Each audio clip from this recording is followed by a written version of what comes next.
সত্য সন্ধান, সত্যের সন্ধানে অবিরত পথ চলা।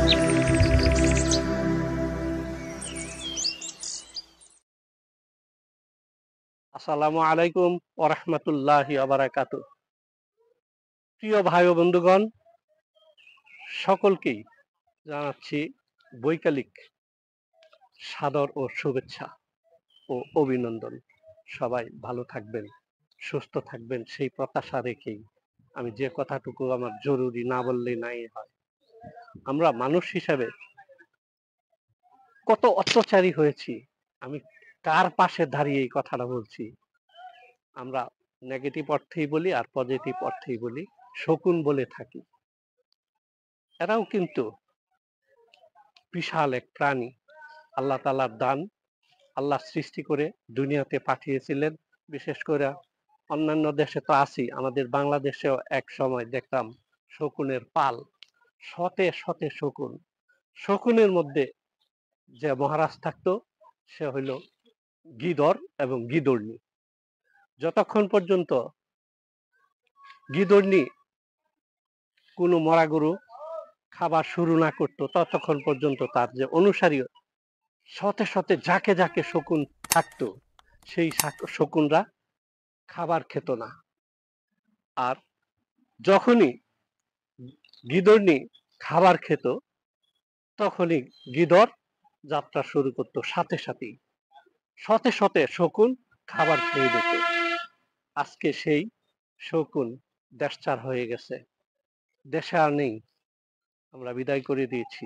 এক, আমাদের যে পুরনো পুরনো গাছগাছালি ছিল সেটাকে কেটে ছেটে আমরা একবারে সাবার করে ফেলেছি। সেই শকুন নিরাপদে বসবে, রাত্রে ঘুম পারবে, রাত্রে ঘুম থাকবে আরামে, সেই ব্যবস্থাপনা আর আজ দেশে নেই। চতুর্দিক দিয়া কারেন্ট, বিদ্যুতায়ন, দেশ ডিজিটাল করা হয়েছে। ডিজিটাল করার মধ্য দিয়ে আমরা কিছু কিছু প্রাণীকে হারিয়ে ফেলেছি, তা হইল এই শকুন।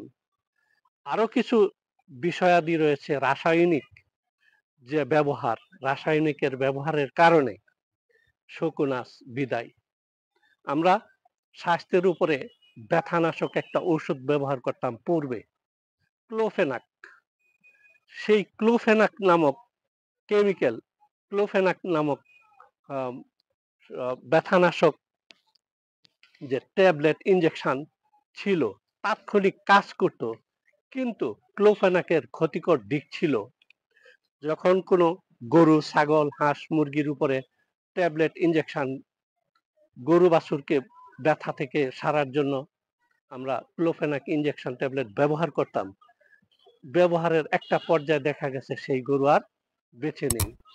সেই গরু আর গাড়ার কোনো ব্যবস্থাপনা আমরা নিতাম না, গরু মারা গেছে মাঠে ময়দানে ফেলে দিতাম। সেই ক্লোফেনাক গরু, ছাগল, প্রাণীর উপরে ব্যবহার করা হয়েছে, ক্লোফেনাক কিন্তু শরীর থেকে ধ্বংস হয় নাই। শকুনরা আসতো গোস্ত খাবারের জন্য, সেই শকুনগুলো গোস্ত খেত তার ক্ষুধা নিবারণের জন্য। সে তো গোস্তের সাথে ক্লোফেনাকও খেয়েছে। সেই ক্লোফেনাক থেকে যে ক্ষতিকর দিক, আজ বহু শকুন মারা গিয়েছে। এবং শকুনের যে রাজা গিদর, গিদড়নি, তারা পরিচর্যায় বলেছে যে আমরা এই দেশে আর থাকতে পারবো না। এই দেশে ব্যবহার হচ্ছে, এক হলো গাছ কর্তন শুরু হয়ে গেছে, ক্লোফেনাক নামক বিষ, ক্লোফেনাক নামক অস্ত্র ব্যবহার হয়েছে, এরাও নিজেরাও মরতেছে, আমাদেরকেও মেরে ফেলা হচ্ছে। এই এলাকা থেকে চলে যায়, যে দেশে ক্লোফেনাকের ব্যবহার হয়, বিচার আচার নাই, স্বাস্থ্যবিধি বলতে একজন বিচারক পাওয়া যায় না, ইনসাফ নাই, আমরা আর এই এলাকায় থাকতে পারছি না, এমন কিছু কথাবার্তাও রয়েছে। যত সত্যই হোক, আর যদি বলি যে কিছু কিছু কথা বানিয়ে বলছি, তা না। ক্লোফেনাক এতটাই ক্ষতিকর দিক ছিল, সেই কারণে ক্লোফেনাকের ব্যবহার এখনো পর্যন্ত শেষ হয় নাই এবং বন্ধ হয় নাই, চলছে। অন্যান্য আধুনিক ব্যথানাশক ওষুধের পাশাপাশি এখনো মার্কেটে ক্লোফেনাক পাওয়া যায়। সেদিক থেকে স্বাস্থ্য বিষয়ে যারা জড়িত আছেন, আমাদের স্বাস্থ্যটাও যেন সুন্দর থাকে, ওই প্রশাসনের স্বাস্থ্য বিভাগের লোকদেরকে বিনয়ের সাথে বলে যাচ্ছি, আপনারা সেই ক্লোফেনাক নামক বিষকে অস্ত্রকে আমাদের থেকে দূরে সরিয়ে নিন, আমাদের স্বাস্থ্যকে ফিরিয়ে দিন এবং অন্যান্য পশু প্রাণীদের স্বাস্থ্যকে ফিরিয়ে দিন, তাদেরকে বসবাস করার পরিবেশ করে দিন। এই কথা রেখেই আমি আমার ভিডিওর কাজ সম্পন্ন করতে যাচ্ছি। আমার এই কথাটুকু যদি কোনো ভাই বন্ধুগণের পছন্দ হয়ে থাকে, আপনারাও এই ব্যাপারে কিছু না কিছু জানবেন এবং অন্যান্যদেরকে জানাবেন এবং ভিডিওটা যদি বিন্দু ভালো লেগে থাকে আমাকে লাইক দিবেন, শেয়ার দিবেন, এই ভিডিওটা কমেন্ট দিবেন। আল্লাহ